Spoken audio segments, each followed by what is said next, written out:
All right, welcome to another edition of This Week in Android. I'm Mark Jeffrey, your host. With me today is Ray Slakinski, all the way from Canada. Yep. So thank you. Appreciate you coming. Jeff Ammons. Yep. Did I pronounce it right? You did pronounce it right. Oh, man. I was practicing before the show. I always get that wrong. So, and then also on Skype we have, Nicole Cosma. Can we go to Nicole Cosma? Hello. Can we see you? Hello. Can we see Sorry, we're having some... Hello. I think you They're trying to get this figured out before the show. Oh, there you are. We can see you. Awesome. So Nicole is the associate editor at AndroidGuys.com and the grammar hammer at TMO News, which is T-Mobile News, and contributing editor to KnowYourCell.com. So Nicole, tell us, what is going on in the world of Android that interests you right now? Well, I'm not getting any sound on Skype, but yeah, I'll talk a little bit about what I saw at CES that I really liked.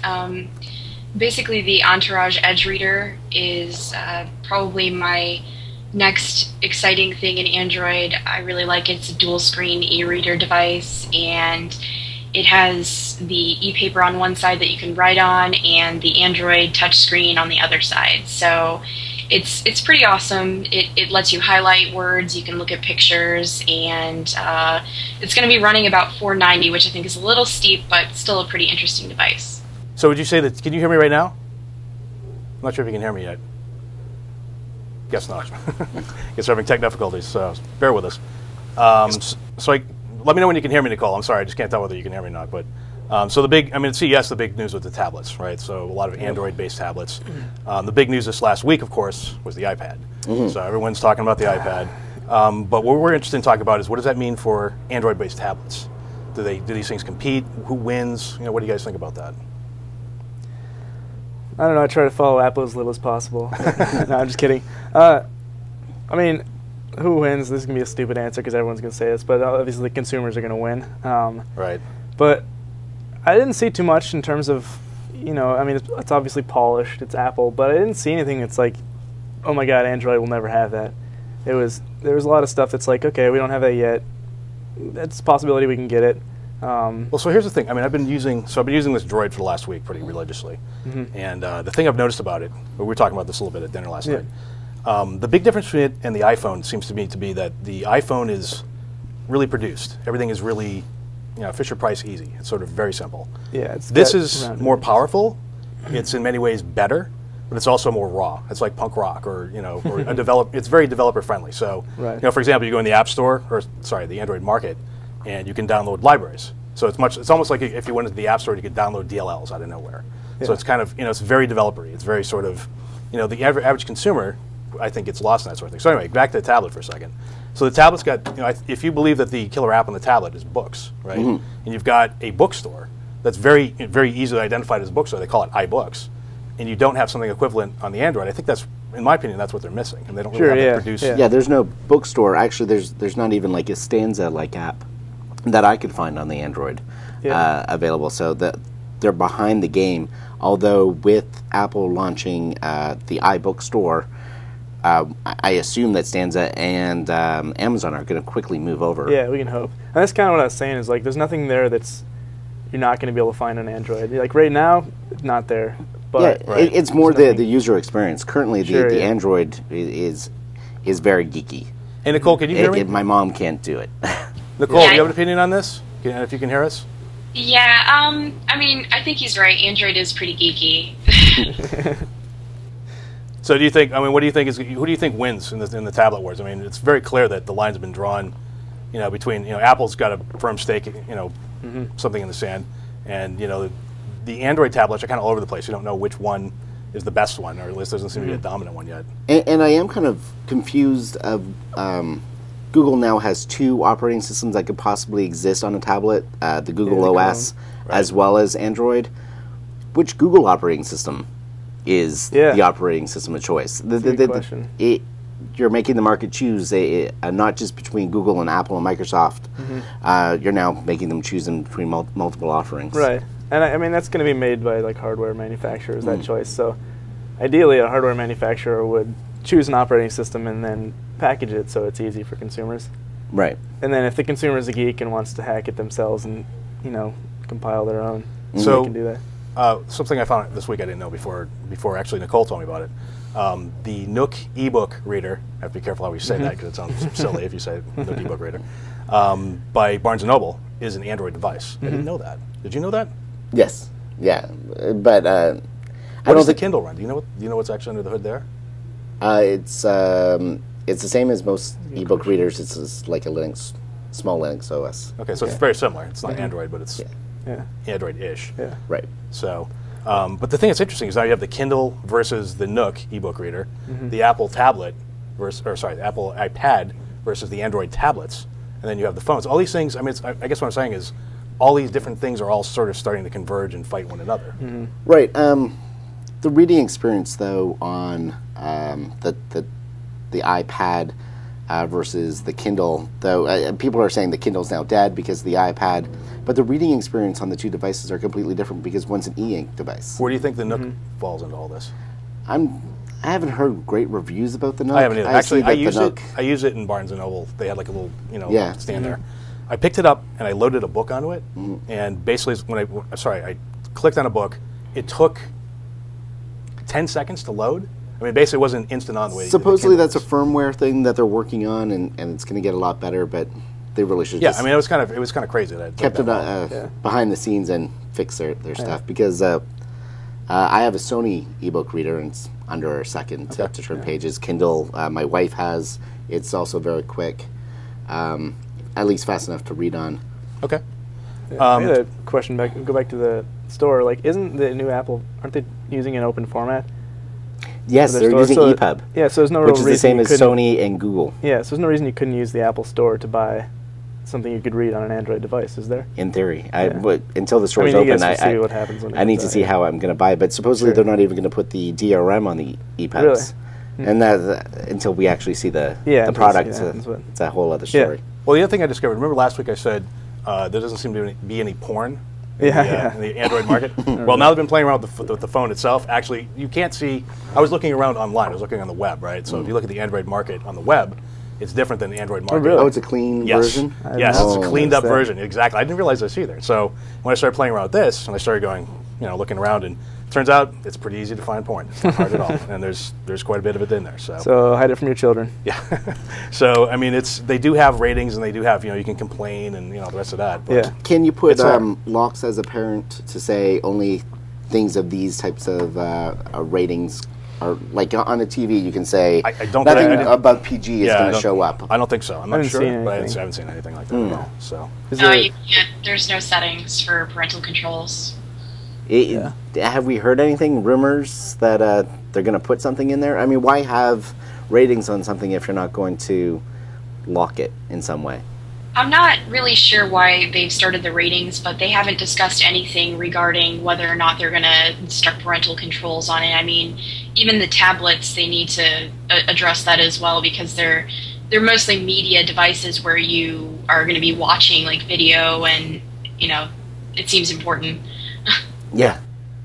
So okay, let's go on to the next topic, which is let's see. Oh, multi-touch support. So we were talking earlier. Support, yeah. So all right. So let's lay it out. So basically, when you're on the iPhone, you basically are able to touch in two places on the screen at once and kind of pinch things and open them up, and it's a very iPhone-like gesture on the screen. So also gaming. And gaming as well, too. So you can do that. That's why the iPhone is such a popular gaming platform, is that you can have a joystick control on one side and like a shoot button on the other for a first-person shooter. Right. And that doesn't exist currently on the Android. Well, okay, that's not totally true. That's what I want to talk about. Yeah. So, but by and large, Android apps do not have multi-touch support. Right. Why is that? What's the deal with that? Well, I did some looking into that, and there's a couple articles you can find on online, and there's a bunch of forum threads and stuff like that, and I couldn't find anything conclusive. Like, I found one article, this was on CNET, they're actually quoting another article on VentureBeat.com,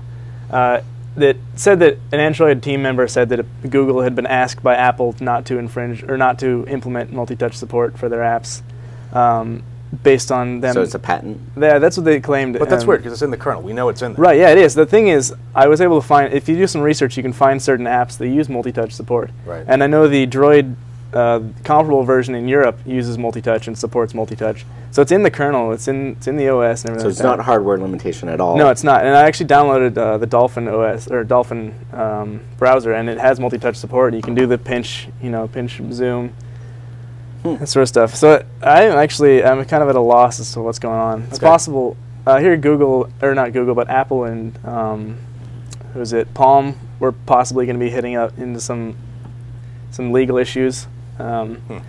Well, I do remember a whole series of patent applications based on all their gestures. So yeah, and there might be only U.S. patents, and that's why it's available in Europe. And the other possibility is that Google had already coded everything for single touch, like their Maps app and all that stuff, and they didn't want to go back and recode everything for multi-touch.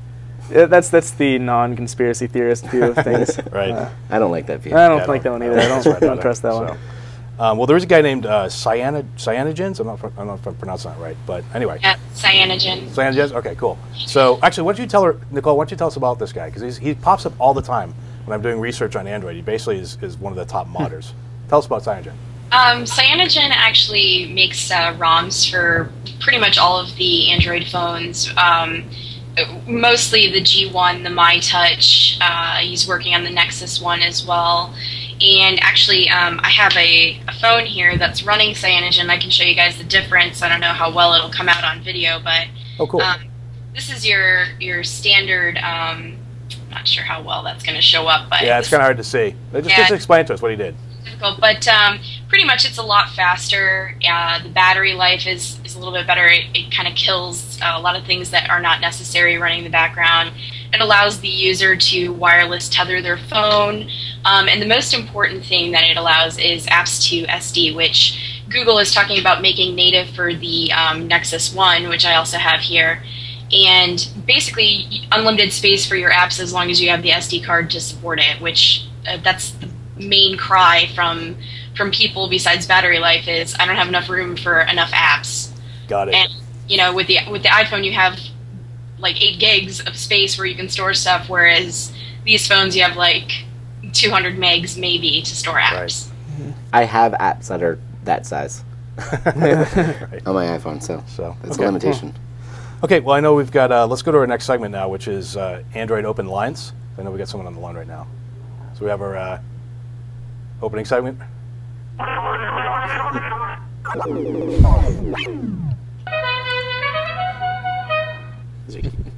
Okay, so we have Barb. I know I'm going to screw this up. Barb Dybwad. She's going to kill me. I know I mispronounced her name. There she is. All right, so I guess I just answer. Here we go. The speaker one, probably. Hello, Barb. Hey, what's up, guys? Hey, how you doing? Hello. So, fantastic. How are you? We're doing great. So Barb is the senior editor of Mashable, and the reason why we have her on the show is because yesterday when I was doing, or a couple days ago actually, I was doing some research. She has a really wonderful article on the alternate tablets to the iPad, so the Android tablets that came out at CES. So Barb, why don't you tell us about these tablets and the article you wrote and what you see out there? I see a lot of devices coming up in the next year that are going to be awesome alternatives to the iPad, which is why, even though I'm a huge Apple fan person, I'm personally going to be waiting to see what's coming out. We saw a lot of tablets running Android. The Notion Ink Atom is a really amazing device that's using a screen from PixelQi, a company called PixelQi, which actually combines the benefits of the color that you get from an LCD screen, but it's low power consumption. So you get the long battery life too, and it can be read very well in direct sunlight. We're gonna have to wait and see what the price point is. Right. The only range that they'll give us is somewhere between $300 and $800. So, I mean, it comes down to what that's gonna come in under. But there's that. We've also seen a bunch of tablets running Android on the NVIDIA's new processor, the Tegra 2, which is their next generation processor that does 1080p video playback, but also has really long battery life. So NVIDIA was showing off a really nice little 7-inch tablet from Compal manufacturer called Compal. There's an Asus E tablet, and Asus is the company who kicked off the netbook craze. Right. And now, so that's sort of starting to get interesting. Is this going to be the next big form factor? Is it going to replace netbooks? Is there going to be a market where they can coexist side by side? That hasn't been officially announced yet, so we're not sure. We're not completely sure that it runs Android, but it has the signature 4-button control scheme that we've come to know and love on our Android phones. Right. So we suspect that will be coming up. And a lot of these devices are running Android. There's another device from Quanta. There's a device from a company called Innovative Converged Devices in Seattle, right, called the Vega. And that's actually an interesting device because it's a lot bigger. It's 15.6 inches, which is even bigger than letter size. So it's almost getting it into another form factor altogether. And then, of course, there's the rumor about Google and HTC teaming up to build a tablet. Although we just heard some news this morning about possibly building touch support into Chrome OS. Oh, wow. So it'll also be interesting to see if Google, if they're going to go head-to-head with Apple and make a tablet, which OS is it going to run? Is it going to run Android, or will it run Chrome OS? So what do you think? I mean, of all these tablets, is there one that looks dominant to you? Is there any? Do you have a favorite? I'm definitely excited about the Notion Ink Atom. It's an Indian startup. We don't know a lot about them or what they've done in the past, but it's a 10-inch tablet. The Pixel Chi screen is something that we've been waiting for a long time. It's been sort of coming any day now for the past year, and now this is going to be the first device that we know of that actually uses this screen. Right. And you kind of get the best of both worlds with it. So it's going to be potentially much larger battery life than the Apple tablet. I mean, we're talking on the order of days or getting closer to sort of an Amazon Kindle type of battery life as opposed to just 10 hours with the Apple iPad. So what do you think, bottom line, what do people use these things for? Are they better Kindles, or are they something else? I think there's going to be a lot of different use cases that people are going to find for it, and I think that's going to be one of the interesting things as we get into this form factor. You know, we've been looking for this perfect sort of middle ground between the phone and the laptop for a long time. Right. And Intel tried to put forth this form factor called the MID, or mobile internet device, and that never really took off. And this is sort of a new take on finding that sweet spot. And I think you'll see a lot of people who want another computer in the living room while they're watching TV. Right. I know I would love one for my coffee table. I'm not sure I'm going to shell out the money for it. Right. We'll see. But I would definitely pick up a tablet at some point, specifically for that purpose. I have a netbook in the living room now, but I can see it being more comfortable to have this device that you're holding in the hand. I think also students, the textbooks. collegiate market is. That'd be huge. Yeah, textbooks. It's going to be huge. I can imagine the younger generation now in college, it's going to be a lot hipper to be carrying around Apple's iPad. How awesome would it have been to have this in college? Yeah, way back in the day. And it Yesterday? I mean, just like carrying all those books around is crazy. So how do you think that, exactly. We already know McGraw Hill's, based on the leak of last week. Basically, we all know they're doing something with Apple. But do you think that there is? I don't know if you heard earlier. We were talking about how there doesn't seem to be a produced book experience for the Android tablets yet. Do you think one will rise up? Do you think it looks like it's a ragtag, an assortment of a lot of different little fiefdoms. You know what I mean? It doesn't look like there's a unified way to get books onto or even textbooks onto the Android. Have you heard of anything in this direction, or what do you think is going to happen there? You understand what I'm asking? Google has. Oh, go ahead. I'm just want to make sure you understand what I'm asking. Yeah. Okay. We know that Google has the Google Books project, so we know that they're interested in this space.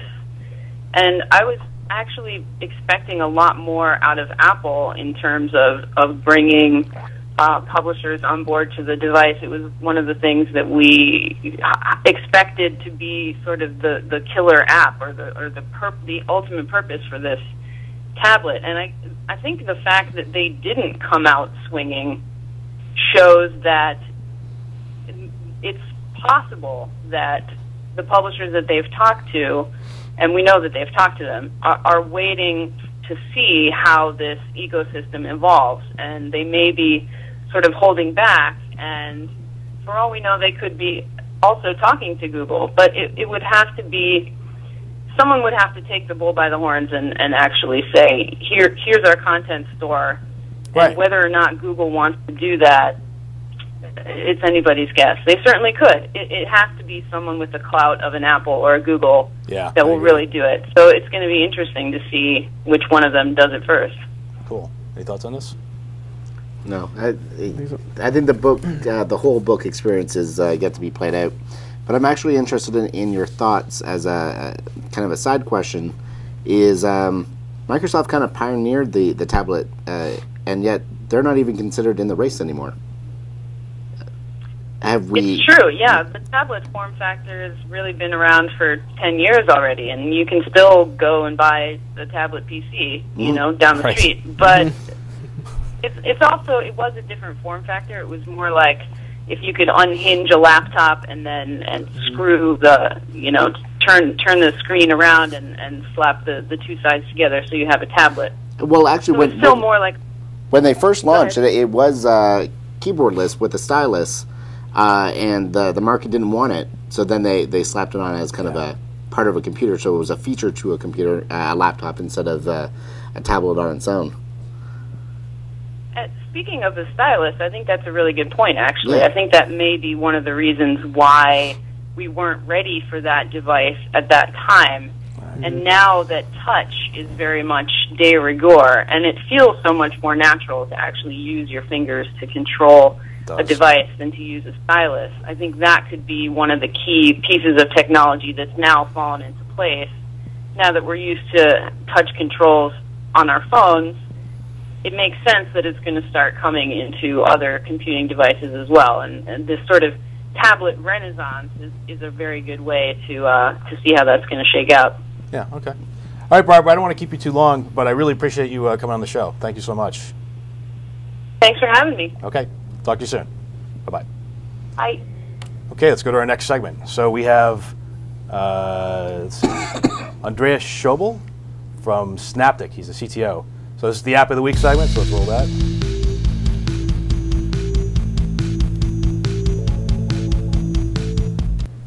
Andreas, do we have you? Yeah, I'm here. Thank you for having me on, Mark. How you doing? Thank you for being here. Sorry to make you wait. We're sort of running a little late today, so apologies for that. So, So Andreas works for a company called Snaptic. I think you co-founded it as well, right? That's correct. And you're also the CTO, and you're going to tell us, so the App of the Week this week is your app, which is 3Banana. So why don't you tell us about 3Banana and what it does? Yeah, it's a good app. Walk us through it. Well, thank you. Absolutely. Well, and thank you for picking us as the App of the Week. It's a really simple note-taking app. So you just throw text or photos into the app. Yep. Everything gets synced up to our site, snaptic.com, so whatever's on the phone is on the site. And we just make it really easy to organize everything with hashtags. So if you write down a recipe, you put it in there and you just do hashcode recipe, and it's organized with hashtags. Everything's synced up. That's about it. Really simple. So you basically... And of course, we also... Go ahead, you're going to say something? Sorry. Yeah, I mean, of course, we also have some fancier stuff like photo syncing, geotagging, all this other stuff. But at the base, it's just an absurdly simple note-taking app. And what do you think? What do you think its popularity is mostly due to? Is it just the simplicity, or is there a use for it that is pretty common, or what do you think? Well, I mean, I think our popularity on Android is that, I mean, I've been developing on Android for, well, I mean, even before the phones came out. So we applied, like 3Banana was in ADC1. So it's been so we really know the operating system. So when we built it, it wasn't just like a port from another platform. Right. It really tried to use what Android was awesome at. So we have a widget, we have local storage. I mean, we're just really we're really using what Android offers, and I think people who use Android kind of get the sense, and I think it's also simplicity. They like that. Right. Is there any sort of sharing between users? I mean, is there someone to share the pictures and the notes? Yeah, absolutely. So that's one thing that's kind of interesting is that, I mean, everything is private. So when you throw something in there, everything's uploaded to our site. It's all SSL. It's all secure. Yep. But then you can click one button, and you're like, hey, I just took a picture of this cat or something. And you click one button, it shows up on Facebook, shows up on Twitter. Your friends can comment on it. You can share notes. So you basically can just rip that page out of your notebook and just share it to your friends. So it's sort of a preposterous kind of thing, then, I would say. Is that accurate? Yeah, I mean, it's kind of interesting. So it's a private notebook, but then also people are using it almost like as a blog. I mean, just pushing stuff out there. So it's kind of like you don't really, when you put it in there, you don't have to think, oh, well, I'm going to put this here. You just throw it in there and then just push it out to whatever works for you. I have a question. I tried this app, and I was actually a little skeptical of putting all my private notes up online. Is there any way to do it where you just store it in your local, like on the phone? Absolutely. So the cool thing with the app is that you can use it without ever turning on sync. So when you use the app by default, everything is just on your phone. But if you want to be able to back it up, be able to do all this sync stuff, because people lose phones, you get all the cool sharing stuff, you just click sync, and then you enable sync. But if you don't turn that on, it's on your phone. It never leaves the phone. Right. Got it. Okay. Cool. Thanks. Cool. I've been a big Evernote user for a long time, and they do image recognition. Do you guys do that yet, or is that on the roadmap? Did they do CTR? Sorry? Ever who? Sorry. No, just kidding. So one thing that we're looking at is instead of us having to basically spend the time to do the image recognition, do this other stuff. I mean, there are services out there that do that for you, and we're looking to hit into those services. For example, Google Docs can do image recognition. So one possibility would be use them for that. Or you use your Google goggles and the app, and you scan a business card, and then you can put that stuff into our app. So, I mean, we're focusing on the core syncing kind of platform capturing this information. And we don't want to reinvent the wheel here, and we're probably just going to use other services for that and layer that on top. So how long have you guys been developing Android apps? Personally, I've been doing Android stuff for about it's almost 2 years now. So before even the first phones came out, when Google first announced their Android Developer Challenge 1, I just saw this like, wow, Google is making a phone operating system. And I've done stuff for the TWiA, for Windows Mobile, and I just really wanted to see what Google was doing. And I think it was like SDK 1.0 or 0.9 or something. And just be able to see what kind of the geeks that Google kind of came up with. It was just, it made the impossible stuff possible. And what do you mean by that? So cool. Tell me, when you say it makes the impossible stuff possible, could you elaborate on that? What was it that like really grabbed you? Well, I mean, so what really grabbed me was, for example, one thing we do along with 3Banana is be able to geolocate a node. Yep. So I want to know the address that a node was taken at. So basically, you have your longitude and latitude. That's really cool, but that doesn't really tell me anything. With one API call on Android, it converts that back to a street address. So that's something really cool. That is pretty cool. I've seen it do that. So, and there's also other stuff too. So it's pretty much, instead of having to kind of reinvent all this stuff, like you're kind of using Google's cloud stuff. And so one of the other things was like, well, I want to be able to, like the widget stuff. Like that was something that, I know that came with 1.5, but like the way they did that, it was just, I used to own an iPhone. Well, I still own an iPhone, but it's stuff that, like that, where it would be great, just really quick access to your information. And that's something that, I don't want to start a religious war with iPhone, but of course not. But what I love about Android is that you kind of can use an app for 3 seconds and then just go back to what you were doing. And to get a little bit geeky, the way Android basically lets you build applications. So, I mean, I've done some iPhone development. So iPhone and desktop apps, you kind of have the idea of one big monolithic application. Right. Whereas on Android, it's a bunch of activities. So it's almost like a picture book, and you just stitch them together, and that's your application. So what's kind of cool is, like, in our app, we need to use a barcode scanner. Right. So when you click the barcode scanner button, we actually call into the barcode scanner app that's installed on your phone. We get the barcode scanned, and then you're back into our app. So it makes it really easy to almost like mash up your applications. Right. And they're like Lego. that's It's like something Legos. Just having Legos together. Exactly, and I think that's what's really interesting. It's like your app doesn't really sit in isolation. It's all these parts built together, and the more apps you get on your phone. I mean, for example, when you click share on 3Banana, that list gets populated by the operating system. So the more, like, if you install Seismic, then you can share it to Seismic. But we don't have to pre-code anything for that. That's really cool. So that early on in the show, Mark was complaining about when you download something, it asks you about. No, we talked about it before the show. Oh, sorry. Yeah, so we haven't actually mentioned that in the show. So yeah, I'll explain it. So all right, so basically, whenever I download an app onto the Android device, right, from the the Android market, the first thing it does is it basically says. It says, all right, the application says I need permission to go access this device, that device. It looks like basically 3 or 4 or 5 or 6 times lines of, it looks like errors. You know, if I'm a consumer, I'm a programmer, so I know what these things are. I know I know exactly what it's trying to do. But if I'm a consumer, I'm like, I don't know why it's asking me this. It looks like it didn't work. It looks like these are errors that it's throwing off for some reason. Whereas in the iPhone, it's very, you never get any sort of experience like that. But it's doing that because it needs those other applications in order to have the full functionality as you just described. Yeah, no, I totally get it. Which I never understood before. Also one difference too, though, is like, when you build something on iPhone, you're running inside of a sandbox. So, for example, on Android, on iPhone, you can't add anything to your calendar. Right. On Android, you can't get that permission. So when you're building an Android application, you can build an app that has the same permissions as every single application that Google gives you.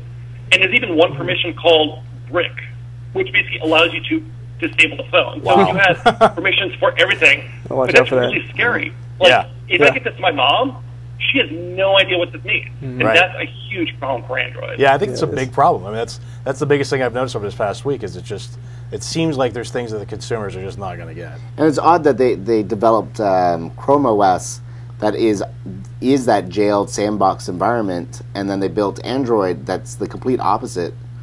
It's like one half of Google isn't talking to the other. Right. Well, and also with the web stuff too, is that when you do stuff in the browser, I mean, you have that sandbox, but being able to like call out to other applications, like the picture book example that I was saying, like be able to call to the barcode scanner.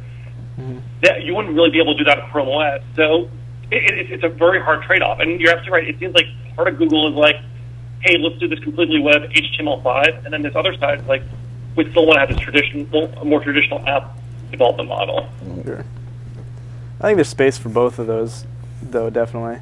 I mean, I'm a developer, so I'm obviously a little biased, and I'm not looking for this super smooth user experience. But yeah.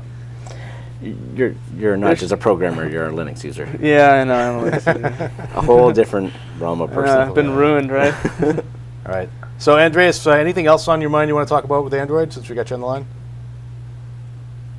Well, I mean, what we're really excited about is just where Android is going. I mean, just all the different devices. I mean, seeing your washing machine, seeing it on all these tablets. Yeah. But my biggest concern is, like I said, I have a Nexus 1, I've had a G1, I'm a huge, I love Android to death. Yeah.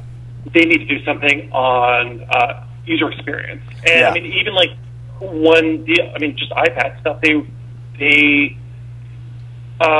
basically, Apple actually released 2 new widgets. So the idea of being able to split applications, like kind of have the split view and also the pop over. So Apple is really pushing kind of it from the user experience angle, and Android seems to be pushing it more from the SSL angle. Sorry, from the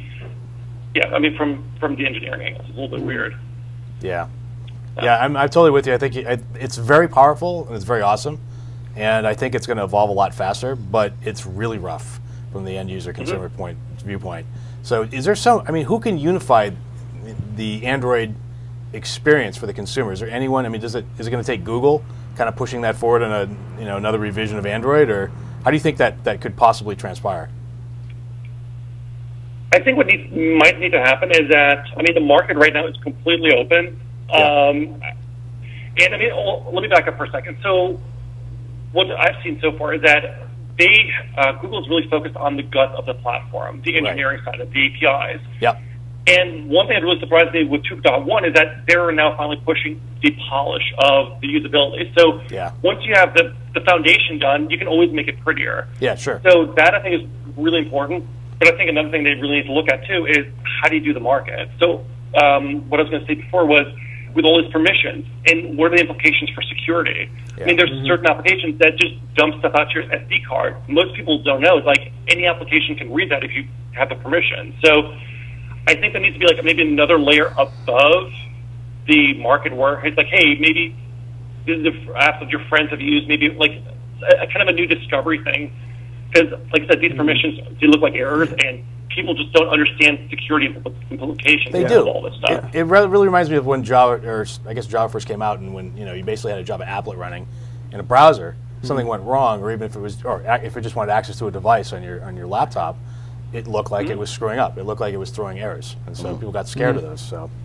And maybe the solution is just have some sort of filter you can set on your phone, like I'll allow apps to do these sorts of things. Well, you shouldn't have to think that much. I mean, most consumers. Well, you can just make it default, like this is a baseline. You don't cross. Well, that's what Microsoft does, right? So Microsoft's got the medium, low, high. Right. I mean, it sounds like Android at this point of the game is like Windows Vista, and they need to come out with like Windows 7, where they have some defaults. Yeah. Because Vista was clearly a step backwards.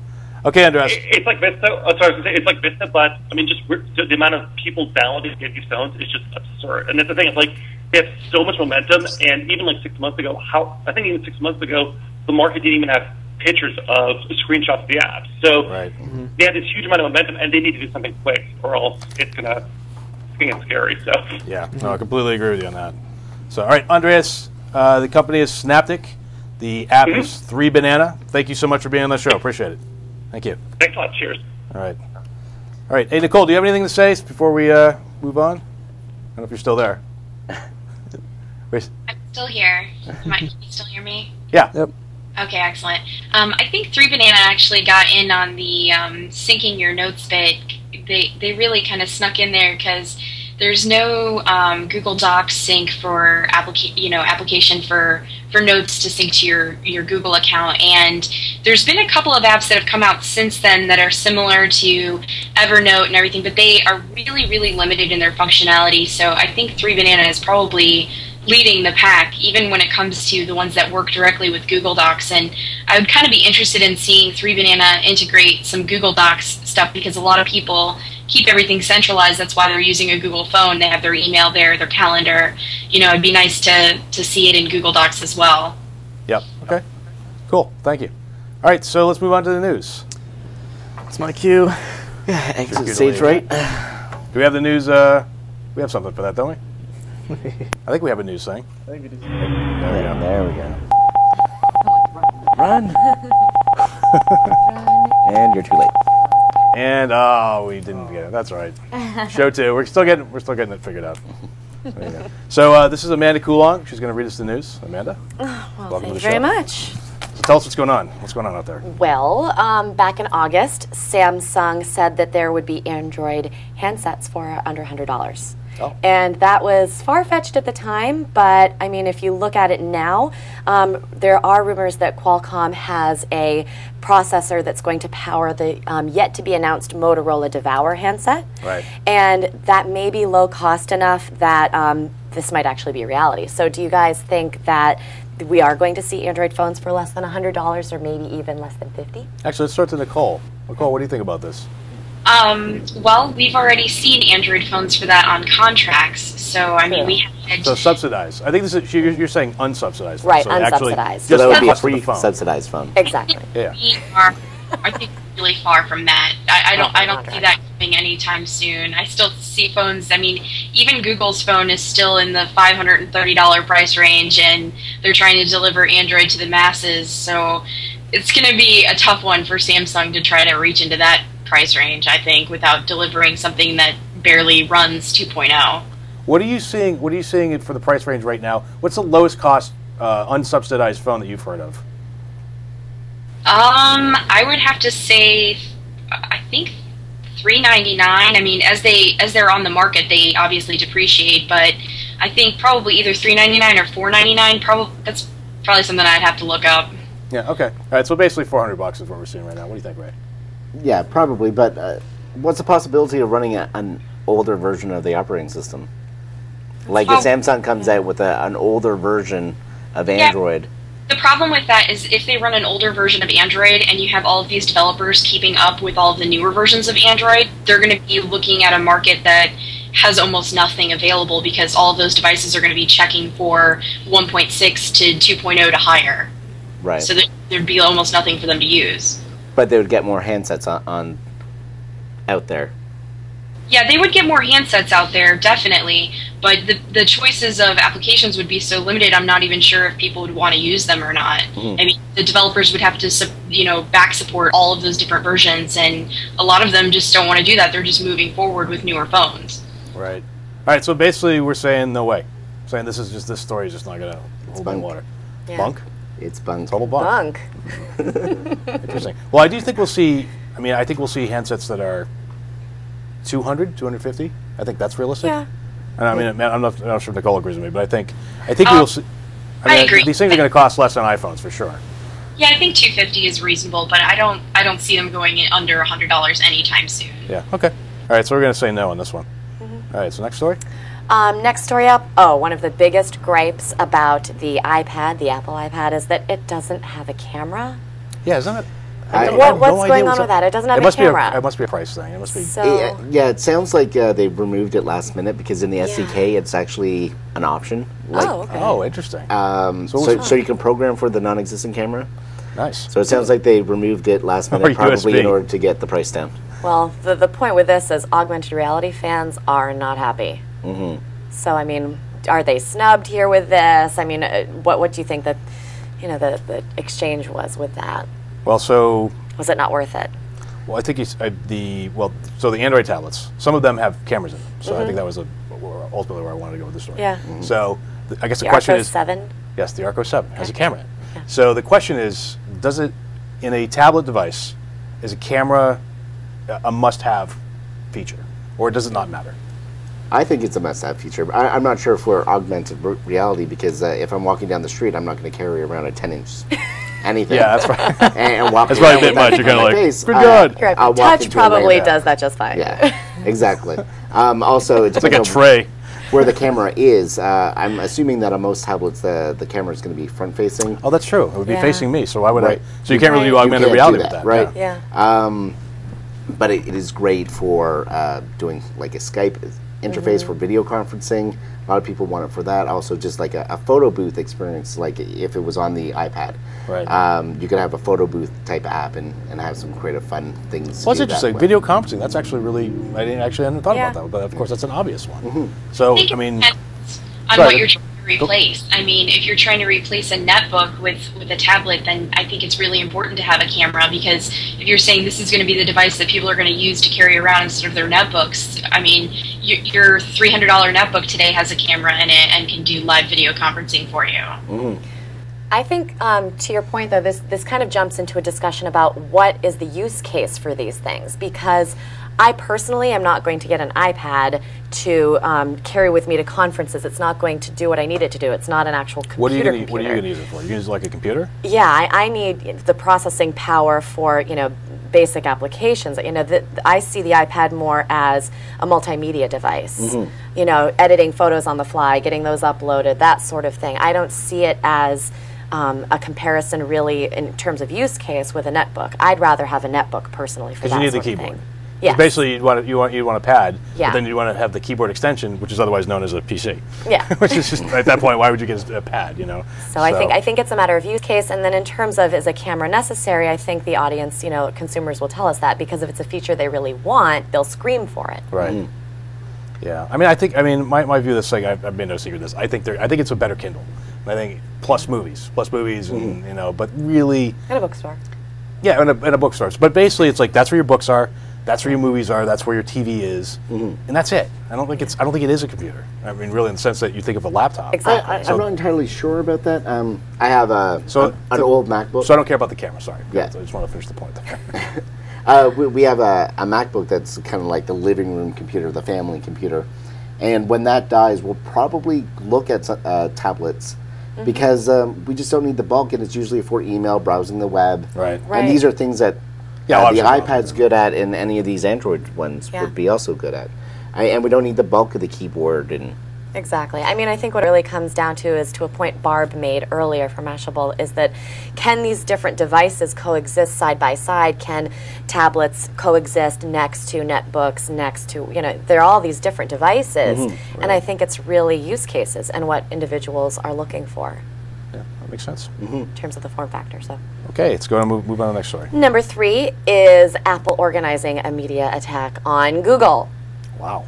I know, big one. So there was an article on Android Guys this week that speculates that Apple may actually be manipulating coverage of Android. So listen to these 2 quotes. We have one from USA Today that says, "This is an epic failure for Google," says Rob Enderle, an independent analyst at the Enderle Group. "It tried to create an Apple-like experience, but it's so far off from the Apple experience, it's not even on the same planet." So he's talking about the Android. Yes. And then we have ABC News saying the Android strategy was compared to that of Microsoft Windows, which broke the market dominance of Apple's non-open OS. This time around, the new Android phones were supposed to break the dominance of the Apple iPhone. So far, it hasn't quite worked out that way with Android. Is Apple behind these attacks?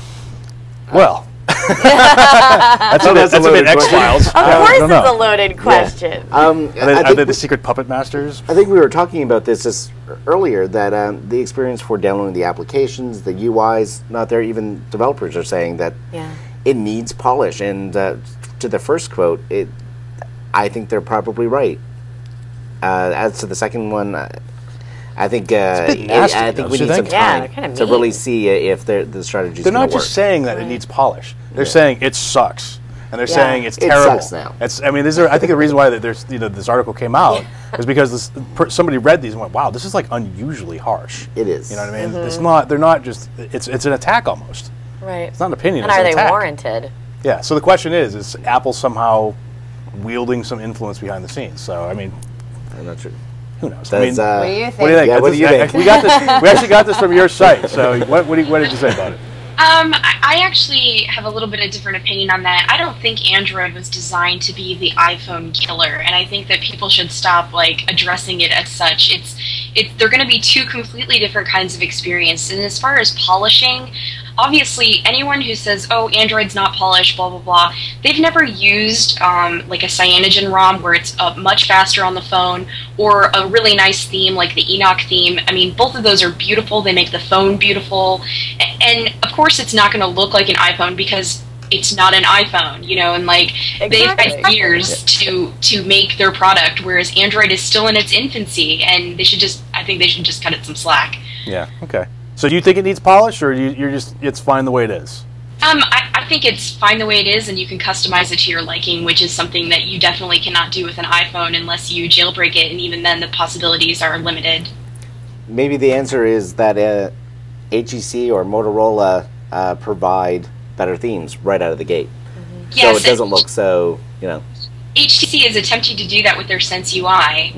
But it's a slow process, and it also creates issues for developers.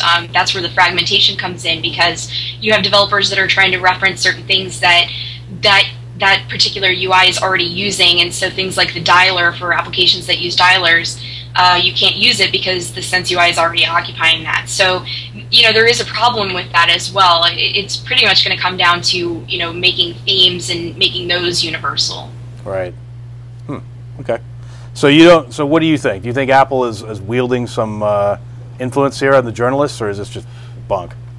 I don't think. I honestly, I don't think Apple would really be involved in this. It's probably just their fans. I mean, isn't most of the drama that usually stirs up between iPhone and Android is usually fan based and not really a direct attack from the company. Yeah. Okay. And the press love to make their comparisons. Yeah, that's true. I guess it They makes a want better the story. war. Yeah. The more they slap around It's the the drama. opponent, the better it is for them to sell more papers. Exactly. What is an interesting? You mentioned an attack. It appears that Google is actually attacking against China and taking them on by what's not this story? providing. I know. Yeah, You talked about this right before we came in. Tell us about I that. saw Yeah, it just breaking news. as we came in. I got to type in my password here. There we go. The launch of the Nexus One is postponed in China. They believe that the customers inside of China won't have a very good experience because most of Google is not available anymore.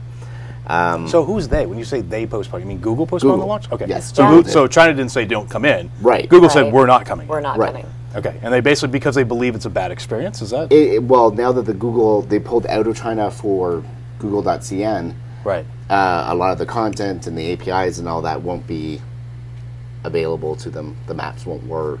So they just think it's going to be a poor experience altogether. Any word on when they're going to reactivate it, I guess? Or? Well, I think it has to, Google has to go back into China in order for the phone to be worthwhile. I guess that's that. Yeah.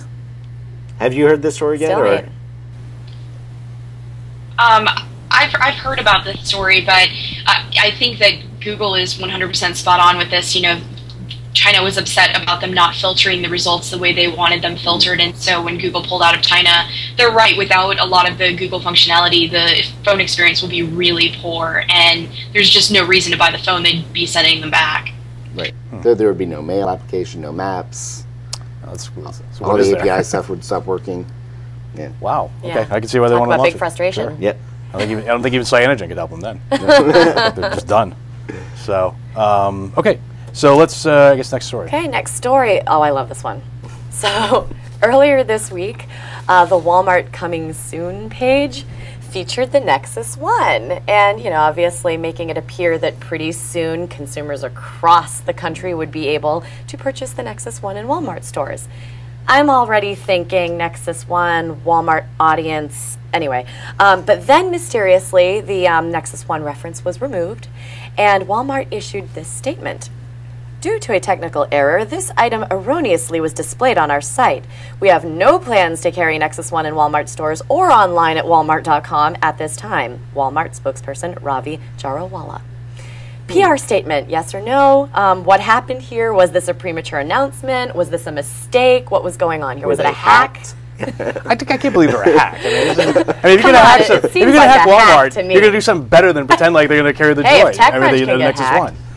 Yeah, I know. Well, that's a different thing. But I mean, if you're going to hack Walmart, you're going to have more fun with it, I think, than this. So I don't think it's a hack. Do I think that? But why would I Walmart don't know. carry It's the Nexus weird. One? Well, it's not the right target. But even why would this be? Why would someone even make this mistake? That's what I don't understand. An internal joke? Nicole, do you have some insight on this?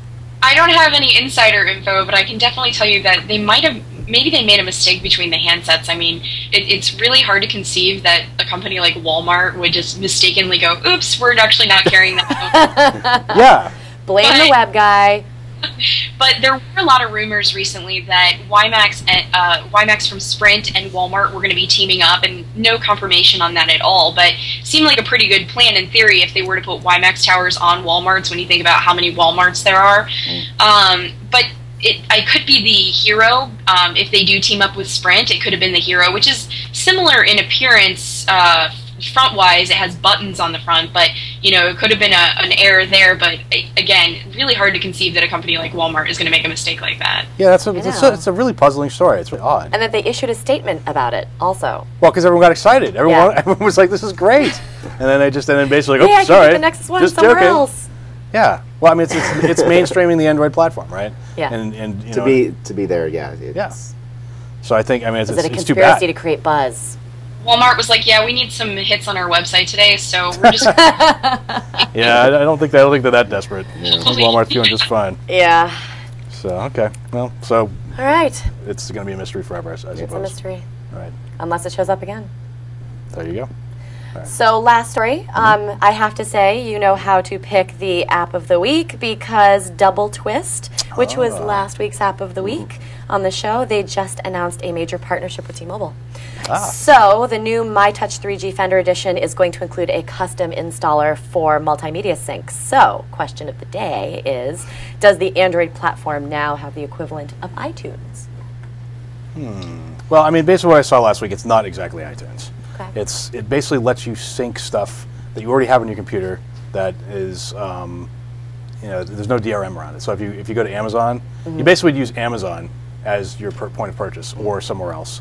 I guess you could also use iTunes, but only purchase things that don't have DRM on them. So Right, which is most things now.